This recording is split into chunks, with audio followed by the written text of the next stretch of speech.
Energized show, up the Irish. Okay, what's going on, guys, and welcome to a brand new episode of Energized. Ross, introduce the champ. Today we have the brand new Cage Warriors lightweight champion of the world. It is the Parmo King himself, Mr. George Hardwick. George, how are you doing, bud?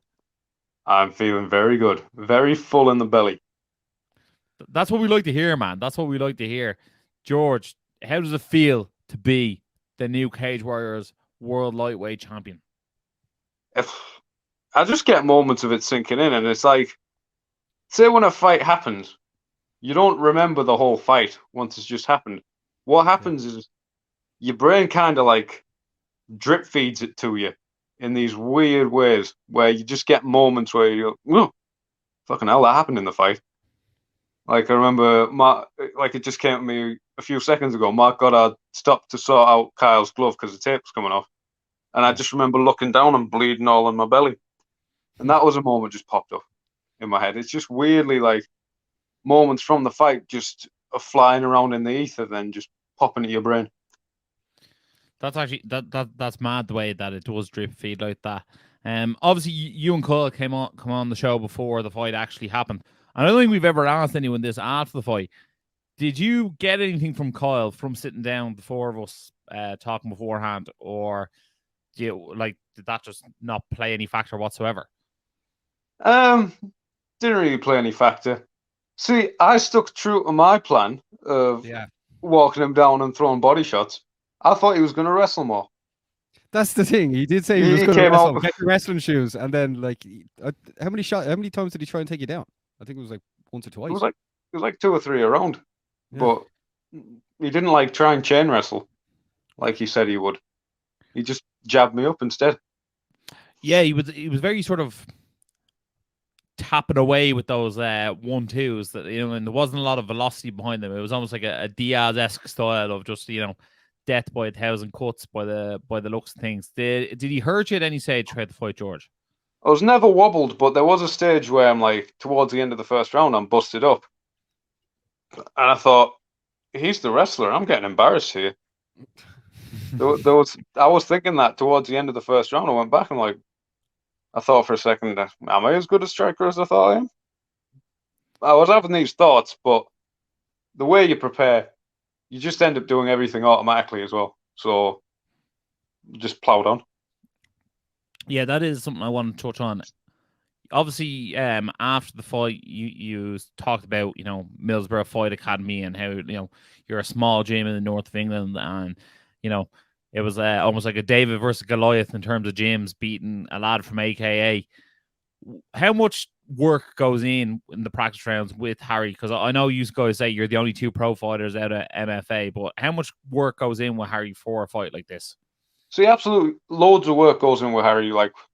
We do a lot of drilling with each other, a lot of sparring with each other, but we've got quite a lot of lads in who maybe have fought amateur before, and they've had the taste of competing and winning, and then just gone back to being more like a normal adult doing their life, and they'll come in and help us, which means the absolute fucking world to us. They've got their jobs, their families, they're in the real world, and they've got limited time, and they're coming in to help us. It's just, I can't be grateful enough. It's like the people we're training with, they're electricians, they're electricians, bricklayers, they're labourers, they work in businesses, they work in the real world, they're firemen, what have you, and they're giving up their time to help us. I can't express my appreciation and gratitude enough at any point. And it's like going up against the biggest gym in the world, where it's all pros, it's all fighters for all these different organizations and UFC guys. Like, the first time I got back to the gym after the fight, it just blew my mind thinking about it. It was unreal. George, do you think Kyle brought the best out of yourself? I think we brought the best out of each other, really. his hands and his striking was really tidy. Maybe that's something he's just put absolutely loads of time into, because he got the Contender Series fight. He won it. He did win it mainly with stand-up, but he wasn't like damaging the guy loads. So maybe that was something he's put absolutely loads of time into, trying to make it more entertaining, using his stand-up more. So that's possibly like his best version coming in. It was definitely entertaining. Yeah, but it was very, very entertaining. You put Burra MMA on the map. Tell us this, George. At what stage in the fight were you like, right, I definitely have this now? Like he's fit to crumble. Towards the end of the second I felt like good towards the end of the second. Into the third, I felt like it was just like being in the process of it. He would do a big shoot. I would defend the takedown. And this was like into the late second, third. And I was just tuned in to my own breath. So I wouldn't take this silent contract, the thing that Teddy Atlas says, where you have a hard exchange, you both use a lot of energy. Okay, let's take a breath. We both look at each other and agree to take a breath. I just didn't want to do that at any point. There was a big wrestling exchange. Maybe he would land like 3 or 4 good shots in a combo and move. He'd throw some kicks. I would just make sure that I'm at that range. I put some straight shots into the body, and I get my breath back in after those big exchanges. I actually there was one point he lands a few shots, he backs off, circles to the fence, and I'm focused that much on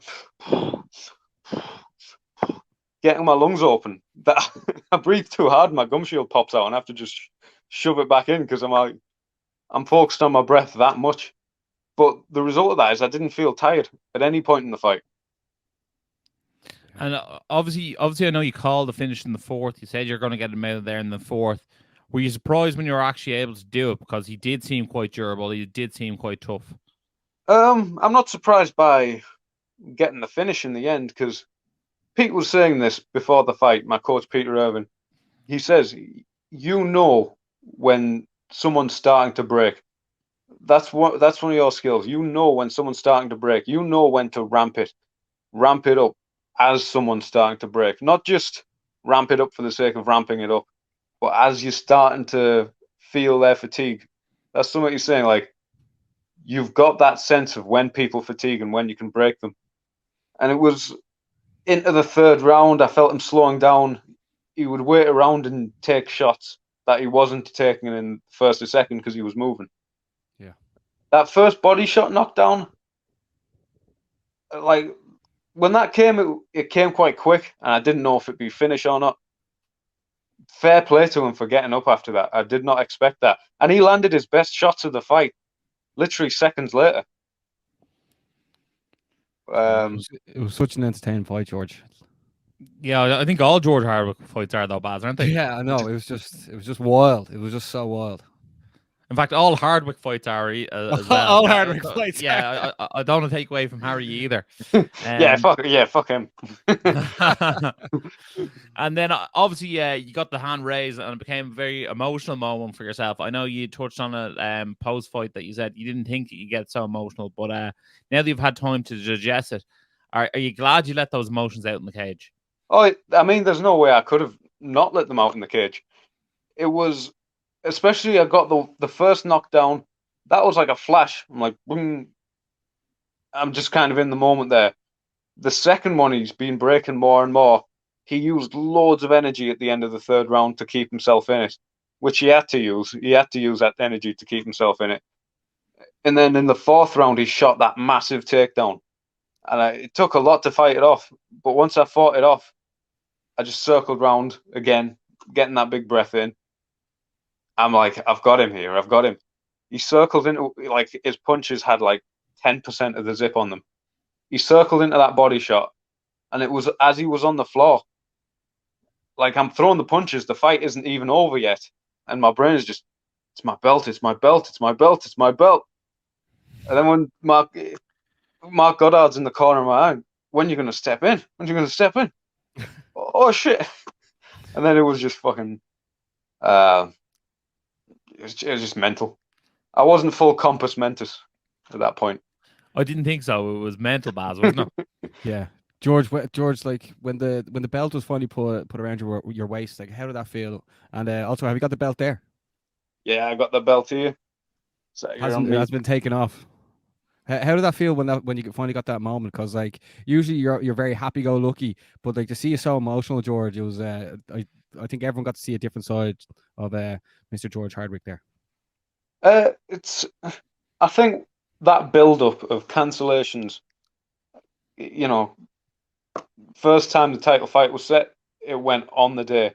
It went in like it was as gutting as it could have been hours before it on the day. That was, just was shit to go through. And then it was like this opponent, that opponent, this opponent can't get a title fight. Had to go through another fight for it, which was 100% worth it, that Capera fight, because I was so attuned to the venue. I was in the rhythm of the fight. Yeah. Like in the rhythm of fight camps. And then this one was a really long fight camp. I've never had an opponent's notice this long. It was about 3 months. 3 months or more. Like 12 weeks. I've never had this before where it's the same opponent, the same guy I'm preparing for, the same name, the same game plan I'm drilling in for 12 weeks. And it was just that accumulation of time. I couldn't hold it back at that point. Yeah. So like for the people listening now, myself and Ross were in the back after, and then George came in and he was doing some interviews, and his girlfriend was there, and they embraced after, and it was like one of the most emotional things I've ever seen. It was it was very emotional, Ross, wasn't it? Yeah, it really, really was. It was a nice touching moment for yourself, George. And Beautiful moment. Like you said after the fight, you know what I mean? These are the moments that you work so hard for, and like I know you said this is Burrow's belt, and you know what I mean, you touched on your team and how much everyone means around to you. Did you guys get to have a good, decent, proper celebration afterwards? What did I do afterwards? I walked around the hotel with Ben and Jerry's. I needed to clean my face because it started to reopen. You saw us. Pretty much, yeah, I saw you. Pretty much everyone was going to bed at that point, apart from me and Dean. And then, yeah, I went to my girlfriend's hotel, got a McDonald's, and just. But then I couldn't even sleep. I thought I was going to clonk out. She clonked out, and then I was just still awake, like wide awake for an hour. So I was just watching fights back. I was watching clips of everyone mentioning me in stories. There was a pub there's a pub in Middlesbrough aired the fight, and there was about 40, 50, 60 people in it. It's called the TS1. And that really got to me at that point. Like, I had a few days after where I just, like, my eyes would well up at all sorts of things. Just maybe the basal level of emotionalness was just that high already. But, it's like, I was watching this clip of this pub TS1 where everyone was celebrating and screaming when I got the win. And it's like, normally I view fighting as quite a selfish thing, to be honest. It's like, not even like, I want to just build myself up and get a big name and money. Just in the fact that I enjoy the exchanges of the fight. No one else is in that fight. It's just for me enjoying the exchanges. But to see people like genuinely happy and celebrating at that level because of something I've done in the cage, that was making me well up. I was just sat there in the morning scrolling through these videos well enough. Yeah, but George, you do realize you're one of the most likable guys on the Cage Warriors roster between yourself and Harry. Like, yeah. By comparison with Harry. Yeah, no, you really are. Like, I don't know anyone who has a bad word to say about you, so I'm not surprised. Like, I'd be more surprised if you told me no one in the Middlesbrough asked you for a photo afterwards. I'm sure people are stopping you and asking, being like, "Hey, George, getting a picture," and I'm sure all the kids in the gym want a photo with you as well. Yeah, I brought the belt in the gym the other day. Got a few photos with it. Ed Miliband gave me some baklava. Ed Miliband came in for the last position pads of the fucking fight camp to sit on mount whilst I've just blasted pads. And he gave me some baklava. Well, yeah, it's been a level of support and stuff that I've just not had before. Is that one of the most proudest moments of your life? Yeah, definitely.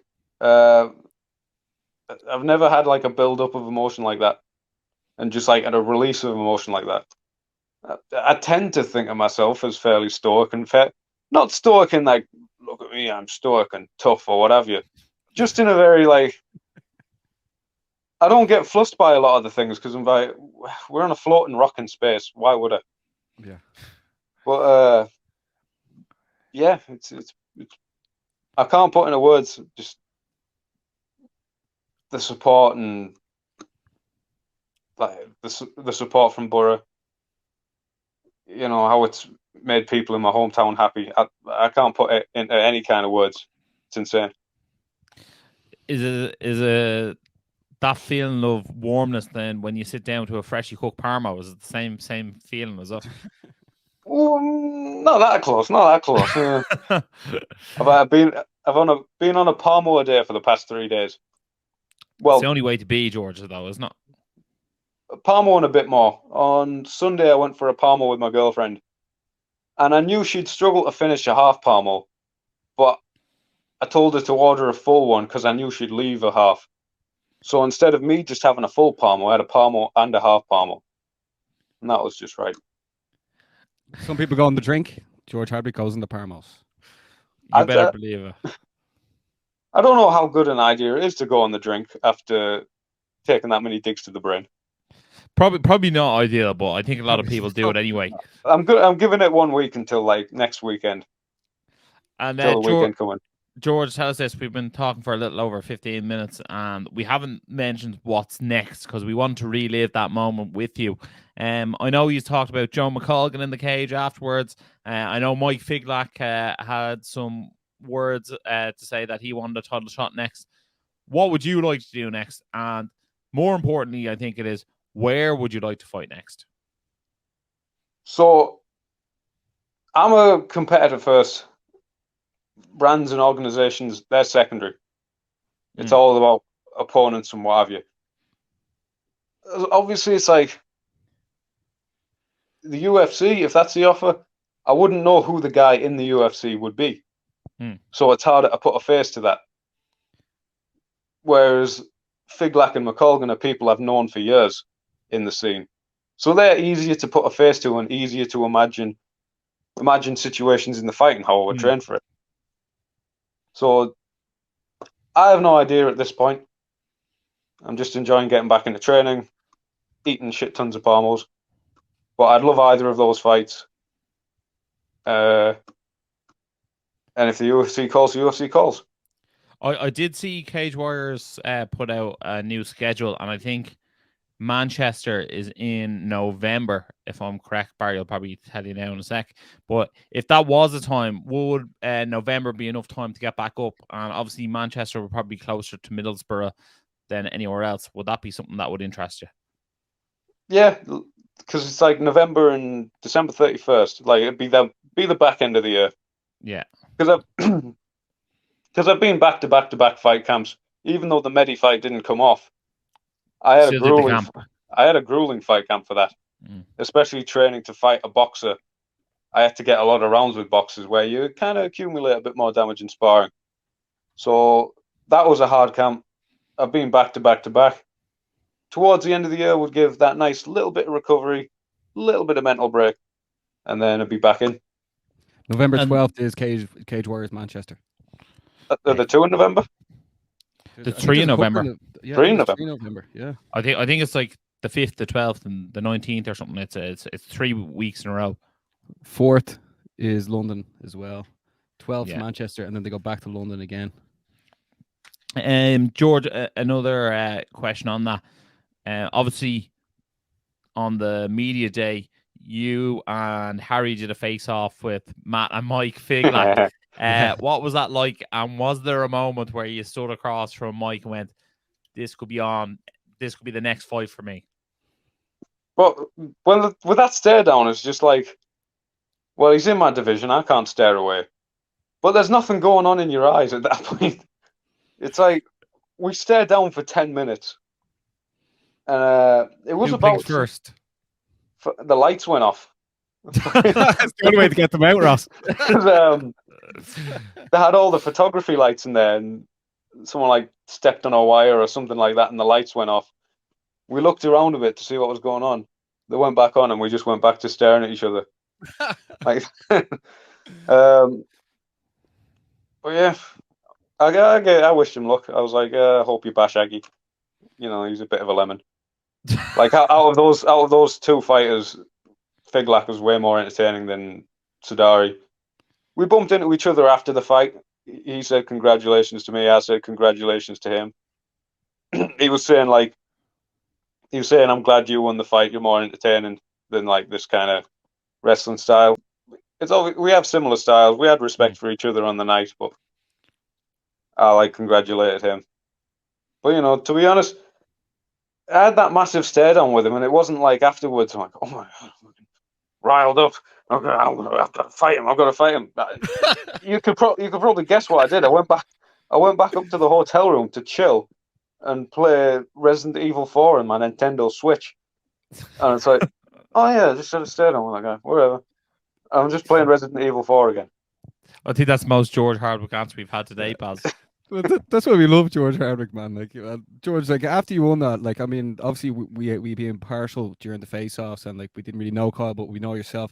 But like after seeing you win, like we were just so proud of you, man. Like even the media people there, in the backstage, like they were so happy for you. Like everyone was. Like you I mean, Graham, the whole Cage Warriors family, and like even the way they looked after us as well. It was just such a great night, and I think the cherry on top was yourself winning the title, because we see all the work you put in, yourself and your brother, and gone all over England training, and it was just unbelievable night. So like congratulations again from myself and Ross as well, George. Very, very proud of you, bud. Thank you. Jeez, Paz, that was almost emotional as George after in the cage. That was. Yeah, it was just, man, the night was just so emotional after. Like it's so crazy covering the sport and seeing it like that close up after, because a lot of people go on with their lives after the event. Like they don't see the people after losing, and then they don't see the people winning like that, and it's just unbelievable. Yeah, but that's life. You know, like last week was one of the most dreamlike, amazing weeks I've had. It's starting with the heat wave, which was just a weird experience, into the weight cut, and the weight cut went really smooth. Just being in London with Harry and Leon was just hilarious. Just one of the funniest times of my life before the fight. It was just really amazing. But then again, you know, life's not just accumulating moments like possessions. Whatever happens, you're moving on. Yeah, you really do it, and especially in this sport, like everyone likes to look forward, and no one really likes to look backwards too much. But also shout out to Leon, who actually probably is one of the funniest men of all time. So you know, he's one to look out for in the future. If the Hardwicks let him represent MFA, you know he's going to be a good one. He got jump scared by every horn that went off in London. Every horn goes off, and he's putting a stance up on it. Getting scared by. He thought Kyle Driscoll and Khabib were coming for him. Shout out Leon as well. He got a pair of shades as well. Yeah, but look, George, thanks a million for joining us. Like Barry said, the moment was surreal. It was such a special moment. It was great to have followed your career to date and see you have that special moment in Cage Warriors. Not everyone gets to do it. You're another man who gets to hold that Cage Warriors world title. You're one of the best that I've ever seen to do it in Cage Warriors. We love covering you. You're a special character in this sport, yourself and Harry. So I'm going to wrap things up and say, if you like George Hardwick, make sure to give this video a like. Tell us your favorite George Hardwick moment of all time in the comment section. Smash that subscribe button like George smashed Kyle. And as always, stay energized. Where's me? Hang on. Where'd I put my glasses? Oh, they're on my head. Stay energized. Energized show, up the Irish. Been sussing you guys a couple of times. I've seen a couple of clips. I think you've done some interviews with Dylan Moran and that I saw. So keep going. Keep up the good work, guys.